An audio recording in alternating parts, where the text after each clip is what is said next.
What's up, guys? Welcome back to the channel. I don't think anyone is talking about this, and I think this is the biggest news all year, all decade, really. And that is the European energy crisis, like what we're seeing. We're seeing these crazy, insane World Economic Forum sponsored political leaders. This is incredible, but hey, this is apparently what the voters want or what the deep state keeps in power or whatever. And this is gonna end probably not so good. Probably more like French Revolution times coming. And we're gonna see it in the EU first. So as Americans, we've got the privilege, we'll be able to sit back here and see what goes down in the EU.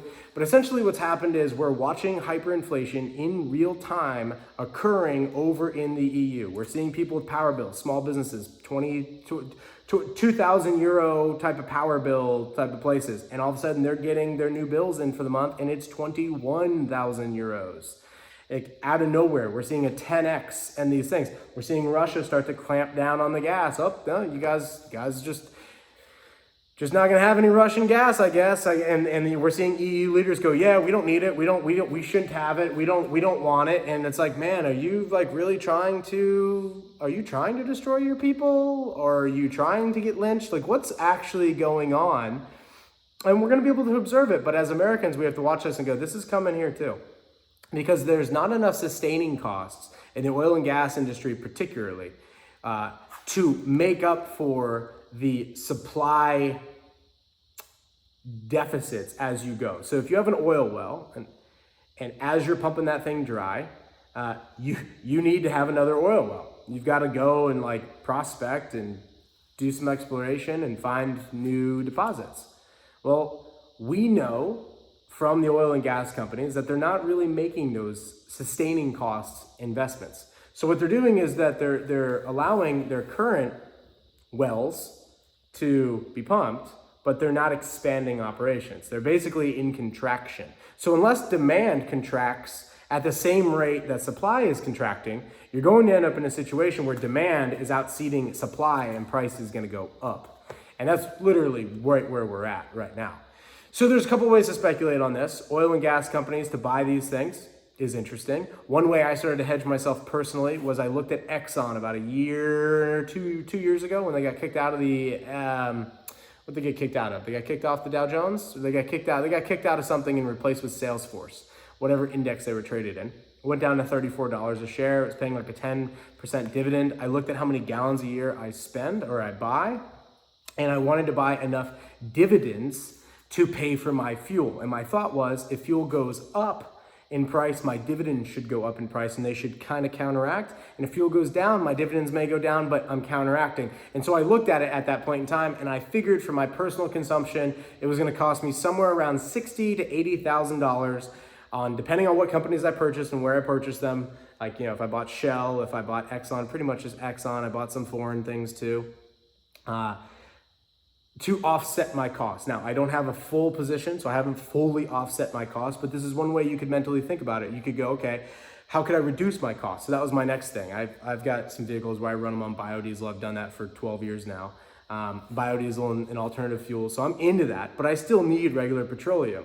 And so I offset my cost by starting to purchase in and just buy into that situation. So that is one thing you can do. The other thing you can do is you can look at your consumption and go, can I reduce my consumption so that my offset is less? I don't need $70,000 of equity or $80,000 of Exxon stock if I can cut my fuel bill by 80%. I would only need 20,000. So maybe I could sell my current vehicle.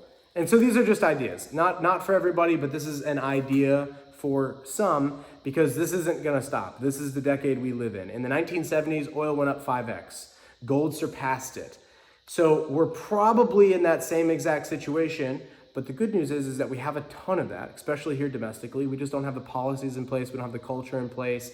We don't have we don't have the political wherewithal yet to tap those resources and essentially do what would actually help the U.S. beat Russia, if that is their real goal, which would be supply economics. Take the price of oil and drop the price of oil to $30 a barrel. Like that would be the way to do it. Just supply the market so much that Russia is barely making any profit. Instead, Russia's putting out petroleum products less than they used to, but they're making more revenue. So they're actually winning. and their currency is appreciated in value, and the US is depreciating in value domestically. And so it's kind of a big mess. But the EU energy crisis is going to be interesting to watch unfold. We kind of saw this coming 6 months ago. I was talking about it on my other channel a year ago. You see a lot of hate for the nuclear power, even though it's pretty clean. And those spent rods are a very big resource, very big resource. They can be reused and recycled. I mean, I don't think people understand nuclear power at this point in time. I don't think they understand the benefits of it. I don't think they understand that if we could take the cost as humanity, if we could take the cost of electricity, of energy, and essentially drop it to marginally almost zero, that means that we could do anything. We could desalinate oceans and we could pump it to the desert. We could recycle any sorts of metals and plastics. We could do anything if the cost of energy continues to come down. But as the cost of energy goes up, you have to take highest value. So what is my absolute highest value and where am I going to allocate resources to it? Do I recycle this product at this price? No, you don't. And so we're going to see the EU, and this is just mind-blowing, and it's just absolutely mind-blowing. But they're estimating that 40% of all businesses in the EU will not be there come springtime. They will be closed down, which kind of makes sense. If your electric bill goes 10x up on you, you got to really be in a worthwhile industry. You got to really be making some money to justify an increase in costs like that.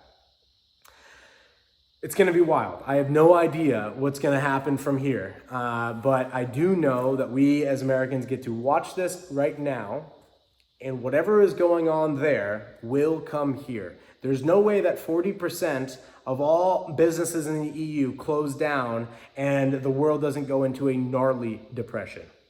It's not just isolated there. The world is very, very connected, and that's going to cause a reshoring.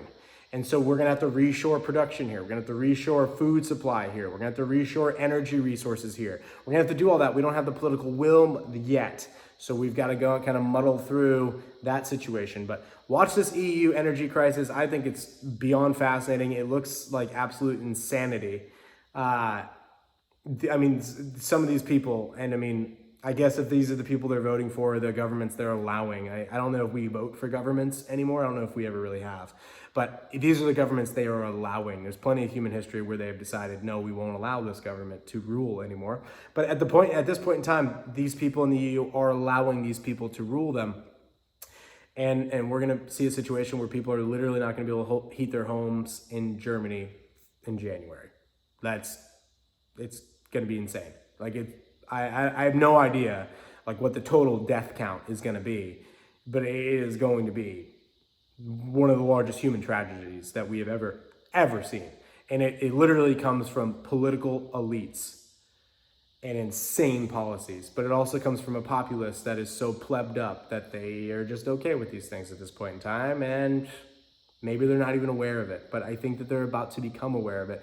So over here in the Western world, keep an eye on this. Hedge your bets. I'll have more ideas for you guys later on how you could do that. I think whenever you see a situation like this, the obvious thing I look at is become a supplier. How do I become a supplier? How can I do something? Because right now we're in a supply situation where it's like increased supply and lower costs. But it doesn't seem, as far as the petroleum products, that we have a wherewithal yet to do that. There are other solutions. There's algae biodiesel. I've been messing with this stuff for over a decade. And there are plenty of other solutions. But we don't have, the EPA kind of killed biodiesel, more on that later, but you can't have DEFLUID and run biofuels and things like that. Like it doesn't, and you don't want to compete for farmland. You want to do it with wastewater. And so you could use it out of wastewater treatment plants. And there's a lot of things that we could do. The good news is that the cost of energy is going to be high enough where it's going to make doing those projects very economical because there's going to be a lot of revenue to be had. But the downside to it is, what we're going to watch in the EU this winter is going to be it's going to be tragic. So I will see you guys down in the comments below. Please share this video with somebody who might get some value out of it. And as always, if you could like these videos, it helps out in the Google algorithm hugely. Major appreciation to you guys, and I'll see you on the next one.